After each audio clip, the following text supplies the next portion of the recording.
She's an Academy Award-winning actress and singer, star of The Sound of Music, one of the most popular films of all time and the highest grossing movie of its day. Dame Julie Andrews is a face and a voice with whom we've all grown up. Starting out on the vaudeville stage, she was discovered as a child to have an incredibly rare range. Able to sing 4 octaves, as she proved in Mary Poppins, her silver screen debut.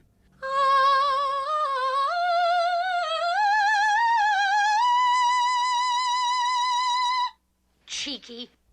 Sadly, an operation on her vocal cords left her voice badly damaged in 1998. No longer able to take singing roles, Andrews went on to star in The Princess Diaries, proving that even without her singing ability, she's one of the most loved actresses of her generation.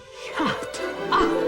Everyone said shut up. Whilst authoring children's books Simeon's Gift, Andrews has worked hard to recover her famous voice and will return to the stage after 30 years' absence with a comeback musical performance next year. A pearly queen and best-loved singing nun, Dame Julie Andrews is our connector of the day. And she's been one of our favourite connectors of the day, and now Julie Andrews is just a couple of months away from the London stage comeback. She was here all those decades ago for the very first time. Here's when I sat down with her for an encore presentation right now. The moment I sat with Julie Andrews and asked her how she thinks her throat surgery actually will affect her performance coming up. I think everybody knows that I had throat surgery about 14 years ago now, and that it was botched and that I don't sing. I certainly hope people aren't expecting me to sing the way I used to. I will dabble at it a bit. I will sing some things in a kind of sing-speak voice. I'll be weaving throughout the whole evening. Audiences will not be shortchanged in that respect, but I won't be belting out the ballads the way I used to. Viewers have sent in so many questions for you. Reese simply asks, what are a few of your favourite things? Oh, my. That's very broad. Not in any particular order.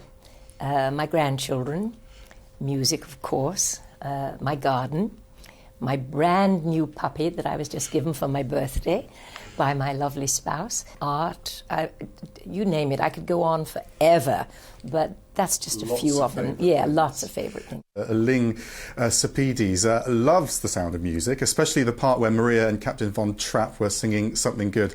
Please do tell us, what's the naughtiest thing you did as a kid? Naughtiest thing Yes. I did as a kid? God, I think, well, I don't smoke, but I did stop when I was 7. Because that's pretty naughty. It is pretty naughty. We had a very silly lady that babysat for us, and I would say to her, can I have one? If I go and get you a packet of Woodbines down the road, can I have one? And she'd say, well, fine, but don't tell your parents. And then my parents decided that I ought to have my throat examined because I was singing at such an early age. And this good lady panicked and said, oh, your throat's going to be all black from smoke. Yeah. They couldn't pry my mouth open to look inside. But no, I'm teasing. It is the only time I ever smoked, but it was naughty. OK, and Betty Braithwaite wants to know, of all the songs you've recorded in the past and all the songs you plan to sing in May, which has had the most personal meaning to you? Oddly enough, it's a song from The Sound of Music, which is Edelweiss, is deeply moving to me, and we actually do it in the concert.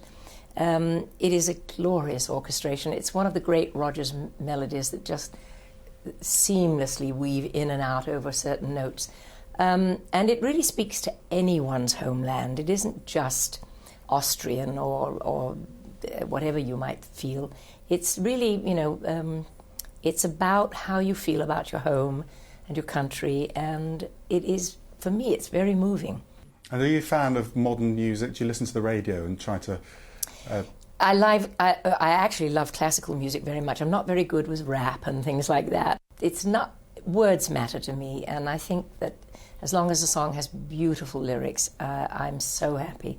But I'm not very good at singing songs that have just silly vowels and nothing else and not much substance in that respect. I'd say almost that words come first, melody second. Having said that, I love the melodies. And coming back to the West End, you're a living legend here, even though you're not based here anymore, but people are so excited about you. I am still alive, aren't I? Yes. What are your thoughts when you see the young people coming through that system? Because they'll be looking to you for inspiration, but I think it's harder for them. Now. It is hard for them because it's all to do with the reality shows today. They, in other words, instead of coming up slowly through the system, everybody just is blasted onto the public, into the public arena, and they don't have that much time to hone their craft, I think. And I think it must be very daunting. Do you think the public has suffered a bit because of that? I don't know if the public suffers. They get all the pleasure and the joy of seeing these lovely performers.